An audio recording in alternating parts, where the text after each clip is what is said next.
The conundrum is, how do you make a fuel burn in an engine but not ignite when it's spilled?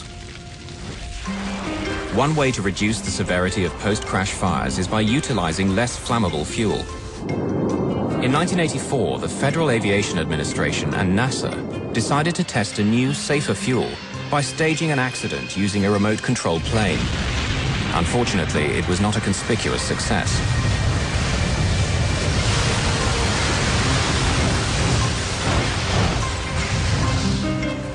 But the US Navy has been using a safer form of jet fuel called JP5 since the 1950s, yet it's not used in commercial aviation. The primary reason that civilian sector, commercial aviation, has not gone to a lower flammability fuel is a question of availability and distribution and the cost. It costs more to produce the JP5.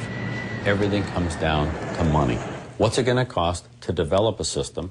What's it going to cost to implement the system? What's it going to do for the overall safety of the airplane, and who's going to pay for it?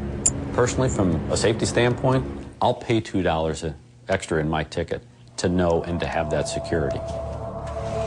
Until a solution is found, there will continue to be stories like ASA 529.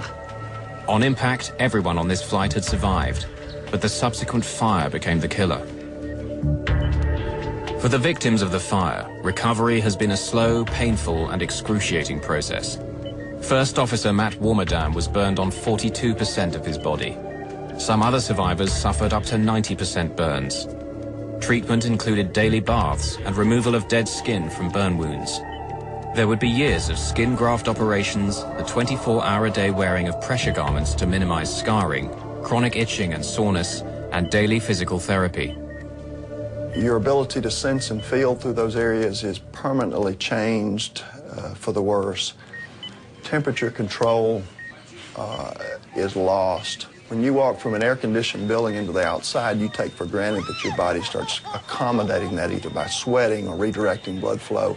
People with burns, especially horrible, large surface area burns, that's lost forever. They have to plan everything they do. They have to plan where they're going to be and the clothing much more carefully. So there are emotional and physical things both that are lost forever. My medical treatments were quite extensive.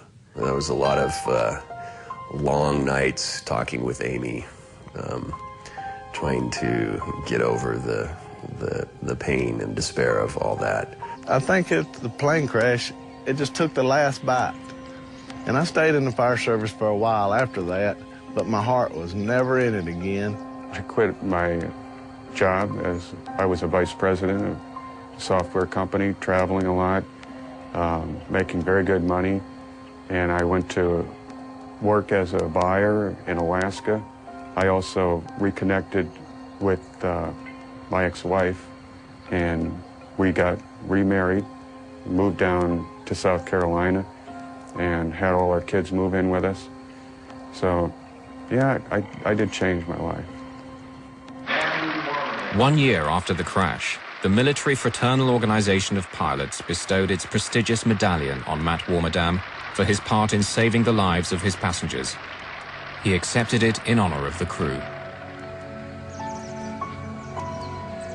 Seeking closure on the trauma of the crash, residents built a memorial to the victims of Flight 529 behind Shiloh United Methodist Church, a short distance from the accident site in Burwell.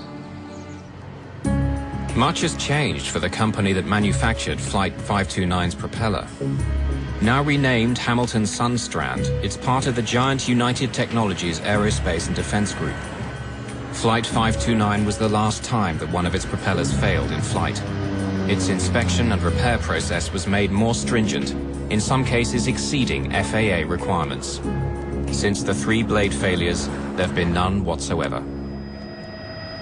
Of the 29 people aboard ASA Flight 529, only 8 escaped with minor injuries.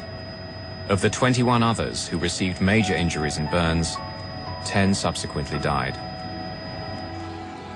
Flight attendant Robin Feck declined to be interviewed for this film. Still suffering from the pain and anguish of that terrible day, she's never worked as a flight attendant again. The best thing I ever could have done for myself was that day 2 years ago when I'd finished training and took the controls of a ASA plane and flew again. I stubbornly recaptured my dream. And now that I'm doing it again, it's just been a joy.